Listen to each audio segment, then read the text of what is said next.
Je t'aime de ouf, je crois que je t'ai dans la peau.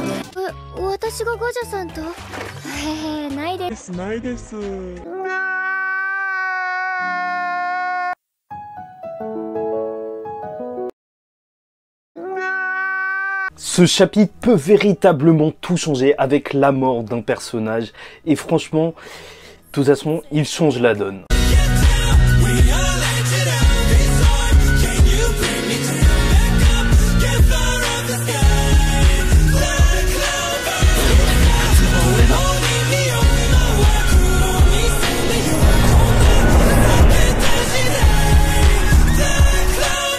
Mesdames et messieurs, ici Chaz, on se retrouve aujourd'hui pour la review du chapitre 298 de Black Clover, Anitya. J'ai fait quelques recherches et l'Anitya dans le bouddhisme en fait c'est l'impermanence, donc le fait que tout est constamment changeant dans les phénomènes et on peut absolument rien y trouver de permanent. Et je trouve ça intéressant de la part de Tabata parce que je vois pas en quoi c'est lié au pouvoir de Megikula, elle change pas les choses. Et peut-être que ça aurait un lien avec l'histoire de Black Clover tout entière pour nous dire que en fait ce chapitre marque un changement.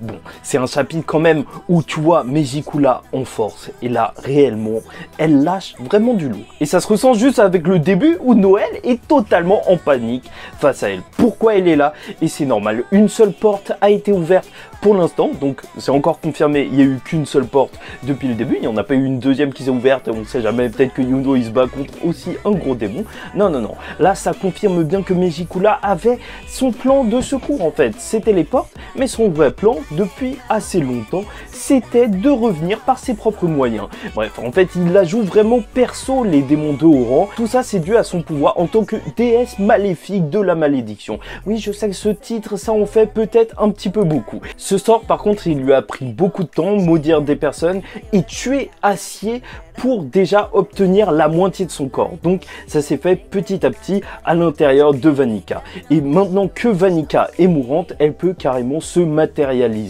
Et si on tue l'Oropeshka et que Vanica meurt réellement, alors elle sera là entièrement. Et c'est déjà super intéressant parce que le combat, il prend une autre dimension. Là, maintenant, ils peuvent ni tuer Vanica, ni tuer l'Oropeshka, mais pourtant, il faut le faire ou faire quelque chose peut-être directement face à Megikula qui n'est pas à 100%. Donc voilà, ça c'est dit. Bon bref, Tabata il a vraiment bien réalisé ça parce que en fait on pourrait se dire que ça sort un petit peu de n'importe où, mais pas du tout, ça a été préparé. Déjà ce plan en fait, il a commencé même avec des indices dans le flashback sur la mère de Noël où justement Megikula demandait à Vanica de se retirer face à Acier, sûrement parce qu'elle avait peur que Acier la tue, parce que Acier était vraiment très forte et qu'elle avait besoin d'une troisième personne maudite. Et même je vous rappelle qu'au tout début de cet arc, quand Vanica est arrivée au royaume de Heart, alors qu'est-ce qui s'est passé?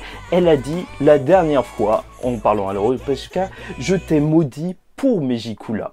Et voilà. Et ça, tu vois, c'est des petits indices qu'on comprend pas vraiment et qui maintenant ils prennent tout un sens. Bon, l'Oropeshka, en tout cas, elle a la classe dans cette forme. Elle ressemble à Ulquiorra, je le répète encore une fois. Et maintenant, elle utilise une magie d'eau maléfique. Et c'est pas sans nous rappeler justement la magie démoniaque aussi qui s'était transformée de lumière de patrie. Et en plus, très joli jeu de la part de Tabata qui nous l'avait fait, la lumière maléfique au chapitre 198. Et maintenant, là, c'est au 298 qu'on a l'eau maléfique, entre guillemets. Bon, bref, peut-être que toutes les magies ont une version démoniaque, entre guillemets. De toute façon, on a vu une magie de glace et de feu de la part des démons jumeaux. Et on va en reparler de ces démons.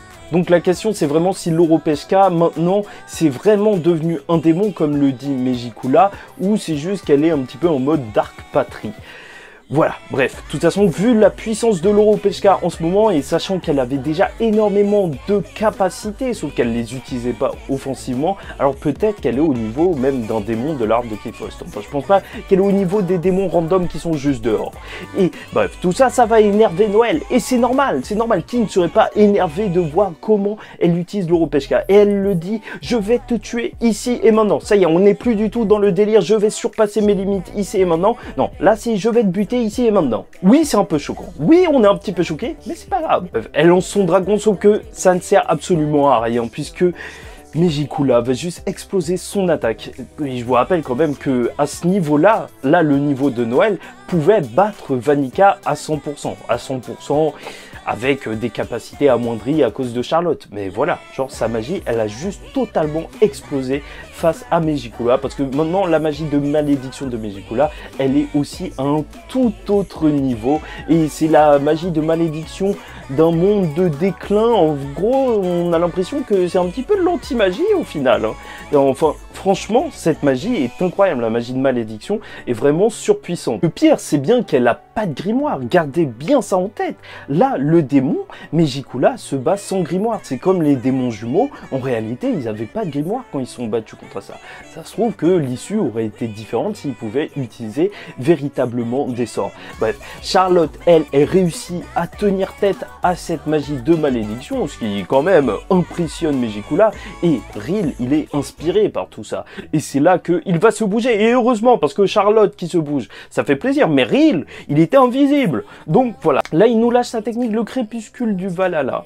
Et franchement, ça marche tellement bien, parce que voilà, il dit il est inspiré par Noël et tout, bah là, il crée carrément des soldats Valkyrie. Et donc c'est exactement Noël, et tu connais le Valhalla, enfin je sais pas si tu connais, mais dans la mythologie nordique, c'est un petit peu leur paradis, entre guillemets, le royaume d'Odin, où justement il y a les Valkyries avec, donc il y a eu un énorme palais qui est sorti, sauf que tout ça, on s'en fout, il s'est rien passé. En fait, il s'est fait exploser juste la page d'après. C'était assez violent. Franchement, Ril, j'ai de la peine pour lui. Et là, ils sont juste transpercés au sol. Du côté de l'Europeshka, même si en vrai, Gadja gère extrêmement bien avec sa magie foudroyante des astres de l'univers, qui est franchement super classe. Il fait sortir des runes et de l'électricité de partout, des coups qui quand même réussissent à exploser la tête des hydres.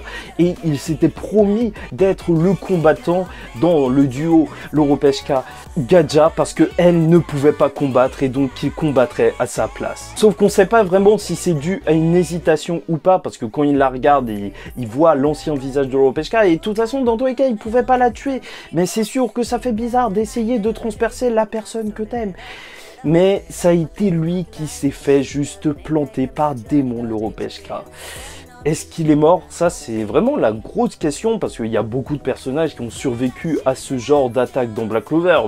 Là, t'as l'exemple tout juste de Vanica, qui s'est fait transpercer, mais par la famille Sylva, mais tellement de fois. Mais franchement, je trouve vraiment que c'est le moment parfait si on devait mettre une mort dans l'histoire de Black Clover, parce que déjà, ce serait assez tragique, vu l'admiration, l'amour que Gadja a pour l'Europeshka, et là, on a besoin de plus d'enjeux. En fait, au final, avec ce début d'arc, tout se passe un petit peu trop bien. Tu vois que Asta, il s'est débarrassé assez facilement des démons jumeaux, et donc, même s'il avait eu l'aide de Nacht, hein, on connaît, là, il faudrait un contre-coup, et ce serait assez intéressant de voir ça. Bon, Ril et Charlotte aussi, ils sont plantés, mais je pense pas qu'ils vont mourir. Enfin, je ne sais pas du tout. C'est pour ça que je ne suis pas entièrement peiné de la mort de Gadja, parce que je ne pense pas qu'il soit mort, mais pour moi, c'est vraiment le moment. Bref, Noël, elle voit tout le monde perdre, et elle va s'énerver, sauf que sa forme, elle prend fin. Donc voilà, pétard mouillé. Malheureusement, sa forme n'aura pas duré très longtemps. Et voilà, franchement, on sait que Megicula, en vrai, ce qui fait sa force aussi comparé aux démons jumeaux, c'est que elle est plus sérieuse comparée aux humains. Elle les respecte entre guillemets, enfin, elle aime bien faire des expériences sur eux. Et elle se fait pas avoir comme les démons jumeaux qui, en fait, vu qu'elle respectait pas les humains, ils se disaient, oui, de toute façon, on va les défoncer facilement, et ils ont été pris de court. Non, là, en vrai, Megicula, elle y va pas mollo dès le début. En tout cas, la situation, elle est tellement désespérée que est-ce qu'on aura la magie ultime de Noël? Parce qu'on l'a même pas vu utiliser la vraie magie d'eau, parce que au final, quand elle s'est battue, elle s'est entraînée au War Kingdom, c'était pour faire des attaques combinées avec l'Europeshka, l'Ondine et ses craies. Mais voilà, là, on l'a toujours pas vu, et franchement, ça pourrait être une chose à voir, tu vois, sa magie ultime, mais on sait même pas si... Enfin, franchement, il faut voir, et surtout l'arrivée de Nozel. Là, vraiment, il n'y a plus trop de solutions, sauf si Nozel est parti affronter Maurice, parce que en vrai, il faudra une bonne explication du pourquoi il n'était pas là et pourquoi il arrive pile à ce moment-là, s'il arrive. En tout cas, même du côté du taureau noir, je pense qu'il y a Gordon qui pourrait arriver pour venir aider. Pourquoi? Parce que lui, il est lié aux malédictions, il a étudié ça avec sa famille, ou même, en fait, juste l'arrivée de Secret. Ça, c'est quelque chose. Il faut quand même qu'elle ait un petit peu son match retour. Mais bon, voilà. Franchement, la magie de malédiction, c'est vraiment une magie versatile, mais incroyable en fait. Elle peut, on dit, ça marche un petit peu comme des runes, mais maléfiques. Et voilà, en fait, il y a tout ce jeu où, en fait, elle peut réaliser des gros sorts Magicula, sauf que ça prend plus de temps. Comme son sort de réincarnation, en fait, elle a besoin de 3 personnes, 3 sacrifices et tout. Mais sinon, elle peut même, en vrai, t'as eu des sbires quand même qui pouvaient se faire exploser par la magie de malédiction. Elle peut même plus ou moins supprimer les autres magies, comme on a vu dans ce chapitre. Vraiment, la magie de malédiction est super OP. Et même Asta, je ne sais pas s'il peut faire quelque chose face à ça. Sinon, en fait, si l'anti-magie avait vraiment un pouvoir sur la magie de malédiction, bah, il aurait directement enlevé la malédiction de l'Europeshka durant ses 6 mois d'entraînement à Art. Sauf si c'est un traître. Donc je pense vraiment que l'anti-magie, ça pourrait même pas marcher contre ça. Là, on serait peut-être face à une des magies, en tout cas les plus puissantes de Black Clover. Enfin bref, j'espère que vous avez apprécié cette vidéo. La suite du combat risque d'être grosse. Encore une fois, c'est vrai qu'on a eu quoi, 9-11 pages.